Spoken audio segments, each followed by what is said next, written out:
Hey guys, welcome back. So I got my November monthly favorites here for you today. So what I like to do in these videos is quickly mention my overall Friday favorites. And then I've got some other things to share with you. Like I have got a makeup-y thing. I've got a hair care thing, books. I feel like there's something else I'm forgetting. Anyway, we've got some good things to chat about. So if you're new here, my name is Leslie. Welcome.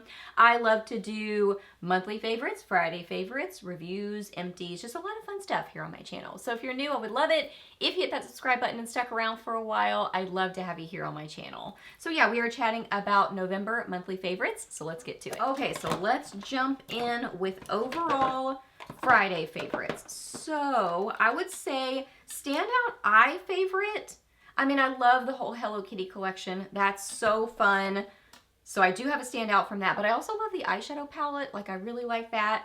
But this little palette from Clio, K-Beauty brand, and this is, what is this called?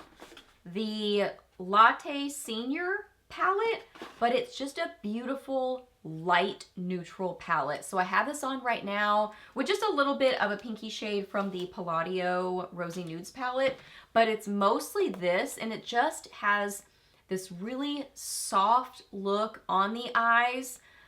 I said this in the Friday favorites where I mentioned this, and check out my Friday favorites if you want to see swatches of these and more information, but I kind of don't realize how fair I am until I go to use eyeshadows, and I kind of forget that something this light actually works really well as a crease shade for me. So I have just been really concentrating on kind of all of these middle shades for a great crease shade. This is blendable and really beautiful, so it ends up creating this like soft, not over the top eye look that I just really love. So I would say that's kind of one of my most standout favorites. But then, of course, I have to mention the Hello Kitty collection. Wet n Wild, they sent this to me. This is a liquid eyeshadow in sheers. It is the most beautiful, sparkly pink liquid shadow. I love it so much. It has a pinky metallic base to it, but then this really fun, like duochrome-y kind of shimmer. It's just happy. The whole collection is happy and cute and fun, and I love it. Speaking of that collection, I also really like the blushes. So they sent me this shade in the PR box, and then I bought this one myself. I don't think they have the names on the back, but when you look at it, you can tell like which one is which. This one is more neutral. This one is more pinky. I mean, this whole collection, like just look at the cute little packaging, and it's a beautiful ombre blush. This is this one. I usually don't show swatches in my monthly favorites because these are quick mentions, but just for fun, let's look at them. There's that one. So this one's a little bit deeper, more kind of, I guess they're kind of the same sort of peachy pink, but this one's just a little bit deeper and more intense. Maybe the other one's a little bit more like neutral. I don't know, but they're both really good. I love that whole collection, but I'd say standout favorites for sure would be the blushes, and then top thing, the liquid shadow. This is just so good, so fun. I love it. Then for, well, also, I gotta mention this too. The Arende, this is one of their like shimmery, glittery shadows. This is in 4 Unique Style. Oh, it's just this beautiful, like peachy, shimmery shade. So I do have some of this on with this. So both of these together, and it's just, love it so much. Okay, for cheeks, I would say my standout favorites would be this collection from What's Up Beauty. The bronzers, there are 4 bronzers. They come in purpley packaging, and then the blushes come in the pinky packaging. It's stunning. And the formula is amazing on these products. So good. So I would say probably my standout favorite is Light 10 in the bronzers. I have this on right now. It is so blendable and beautiful. This one has a little bit more of like a blushy kind of a tone to it. It's just such an amazing formula. And then I think my standout favorite blush would probably be, what is this one? 10 Peaceful Pizza. It's this beautiful pinky shade. I have this on right now. I mean, so smooth on the skin. It's just really beautiful and flattering.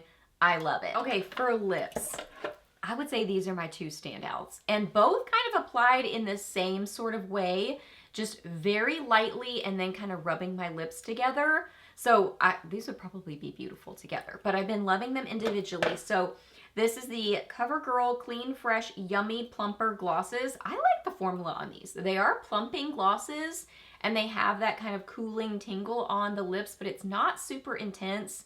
Has a little bit of a tackiness though, that they stay around on the lips a good amount of time. They look like they have quite a few unique shades. I'm really liking them. This one is in Merry Christmas. So cute. So I mean, obviously you can see it can be pretty intense, but I like to apply it. I have a leftover swatch, but I like to apply it very lightly and then just rub my lips together with a little bit of lip liner or something around the outsides of my lips for shape. But just kind of rub my lips together, and it ends up creating this really beautiful raspberry, light raspberry pinky stain to it. Gorgeous. So gorgeous. Really good formula. Then this is new from NYX. This is one of their Lip Ivy Hydrating Gloss Serums. I have this on right now. This is in Berry Thirsty. I do have a little bit of the Essence Slim Stick in Baby Got Blush around the outsides of my lips for shape. But then I just kind of like dabbed this and rubbed my lips together, and it ends up creating this gorgeous raspberry berry sort of glossy look on the lips, and then it has this great stain that stays around for a long time on the lips. It's so good. I love these, but I like them applied lightly, just where you get a little bit of that sheen, just a tiny bit of sheen on the lips, but then you get a great lasting stain. I'm very impressed with these, lightly applied.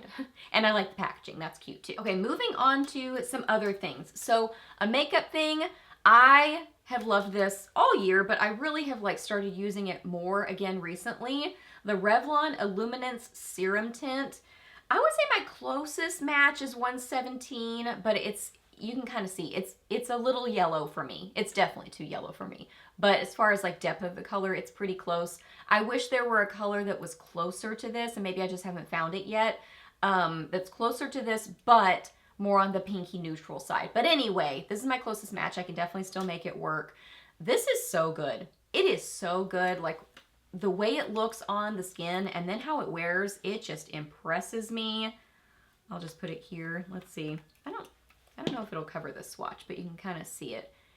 It has this beautiful glowy look on the skin when you first apply it. It is flattering and smooth, but then it really sets down to be this beautiful kind of satin finish, and it wears very well. Like, I don't notice this breaking down on my skin. It stays very skin-like looking throughout the day. I'm really impressed with this. I super loved it when I first tried it when it first came out, and I wore it a ton. And then now I've kind of revisited it again, and I'm wearing it more, and I just love it. This is what I have on right now. I think it just looks so smooth and skin-like. Like, it's not overly glowy, but of course I set my face with, with powders and things. So I'm sure it would stay glowier if I didn't set my face, but setting it, like, it ends up being just very skin-like, and it's not overly glowy, but it's not drying either. It's just right in the middle. It's just good. I love it. I was trying to remember, have I talked about L'Oreal True Match in Baby Blossom, but used in a different way? I don't remember. But this is the L'Oreal True Match blush in Baby Blossom, and I have been using this almost as a blending sort of a product. So when I get my blush on, and if I'm wearing bronzer, my bronzer on, I will take something like that has kind of a shape like this, or the e.l.f. tapered brush, just something that's a little bit kind of tulip shaped or something like that, and I'll get this powder and go along the edges of my blush, and I'll even bring it under my eyes just a little bit. Like, I don't do this and then under my eyes. I do this and then I go along the edges, and then last step will just go a little bit under my eyes. What I find with this is it helps to really smooth and blend the edges of my blush, but then also give a little added pinkiness under my eyes. And for me, that works really well, because those yellowy concealers, yellowy foundations don't work for me. They I don't know, just give a strange look. on me. So I need more pinky tone. So just a little bit of this adds in that little bit of pinkiness. So I did it today. I mean, it can definitely get out of control. So I don't use a lot of product, but just a little tiny bit, because by itself, I'll show you a swatch. This is a very light, subtle pink.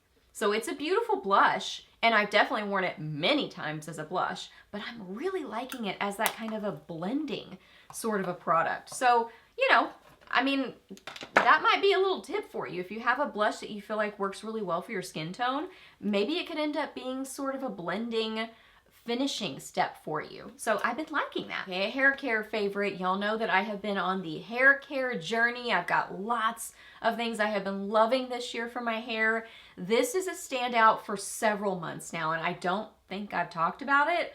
The Coco and Eve Sweet Repair Repairing and Restoring Hair Mask. So I use this when I remember, and I've been better about it, once a week. Like, I'll use it about once a week. And I use it kind of, well, I'm trying to remember. I don't think I usually end up having to follow up with conditioner after this, because this is very conditioning. So it's almost like just my last, you know, conditioning step, but I leave it in my hair for maybe 5 minutes or so. It says biomimetic ceramides, hyaluronic acid, vegan keratin complex. So it has that keratin protein sort of so it's like protein repairing, but then also hydrating sort of a mask. This smells amazing. I just get this off of Amazon. Oh my goodness, it smells so good. Ooh, it's so nice. I don't even know how to describe the scent of it, but it's good. And I use a generous amount of it. Even on, you know, I don't have super long hair, but I use a generous amount of it. And I use it about like here down. I don't put it up on my roots, but I really lather my hair in it and let it sit there for, like I said, about 5 minutes or so, and then rinse it out.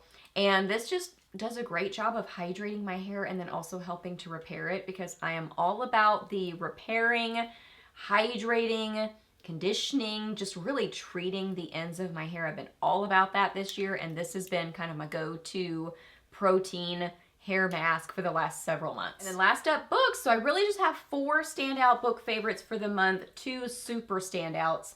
But I'm reading through the Caraval series. So I have read Caraval, Legendary, and then now I'm reading Finale, and I'm liking it. So I really wanted to read the follow-up series to this, Once Upon a Broken Heart. And I'd heard you don't have to read this series first, but if you're going to, read it first before you read that one. So I had not really planned on reading this because I'd heard kind of mixed reviews on it. But after reading the Cruel Prince series and liking it better than I thought I would, I figured I'd give this a shot. And I do like it. I will say that it's a little bit borderline for me as far as kind of the magic in it. It's sort of like, it's a little intense for me personally, but not like crazy over the top, but it's borderline for me personally. So I will say that. This is a YA fantasy, so I love that about it. There's no cursing in it. There's no, I don't think, spice in it, but there's definitely romance. Like, there's more romance than I was thinking there would be. There's a thread of it, like, throughout both of these books, especially this one very strongly, but pretty strongly in this one too. So I really like that. The basic premise of it is that there's like this magical carnival that comes through, and it's like just this very magical world.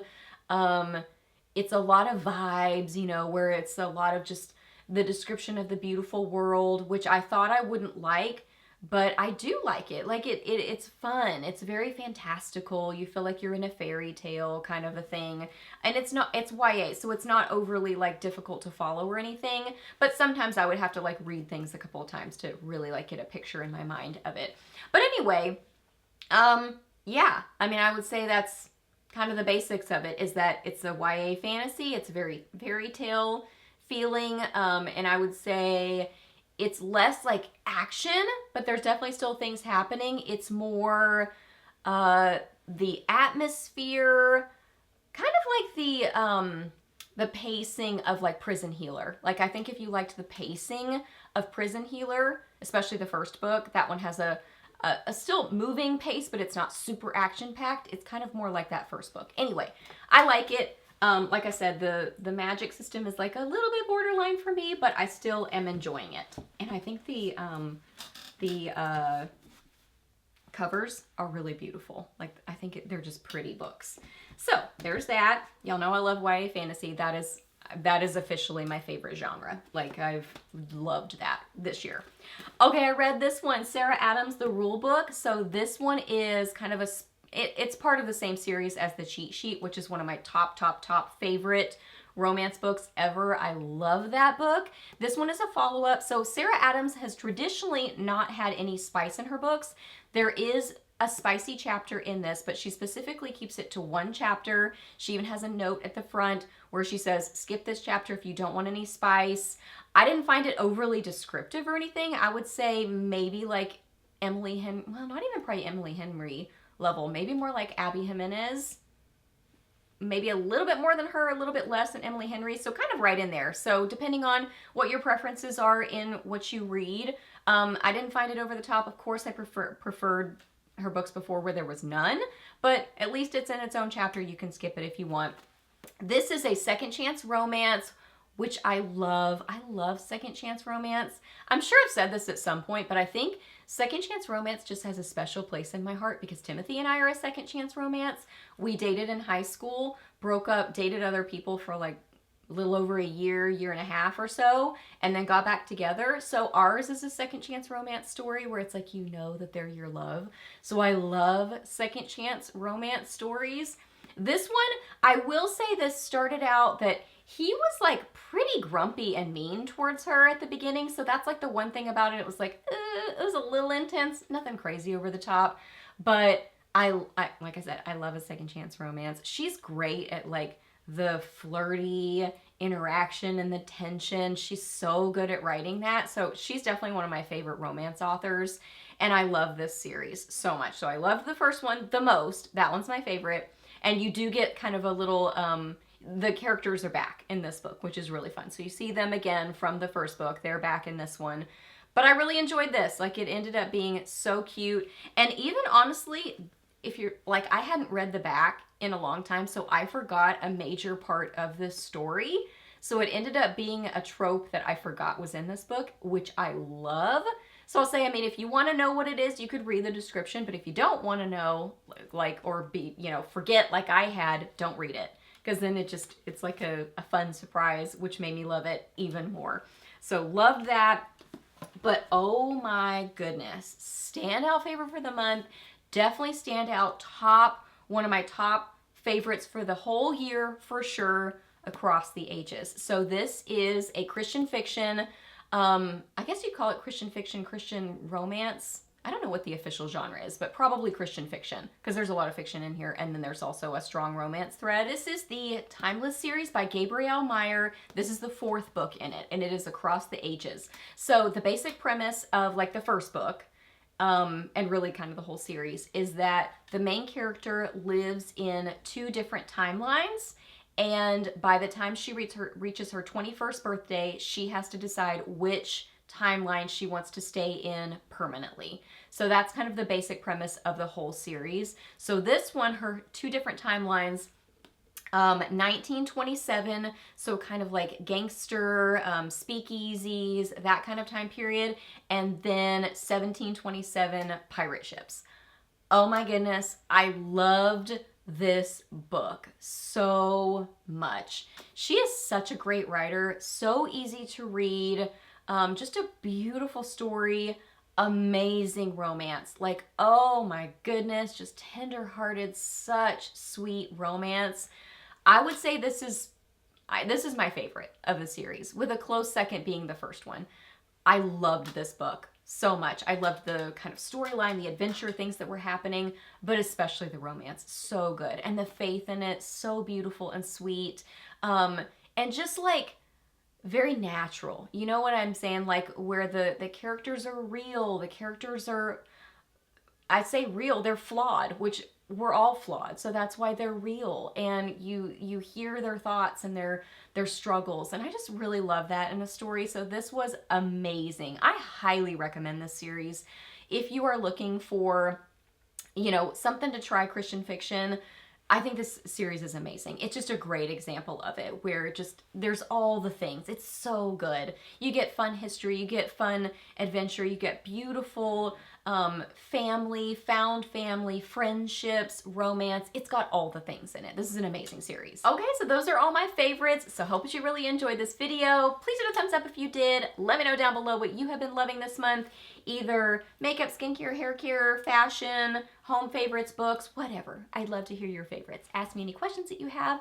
I'm happy to answer those. Please subscribe to my channel if you're not already, and I'll see you in my next video. Bye!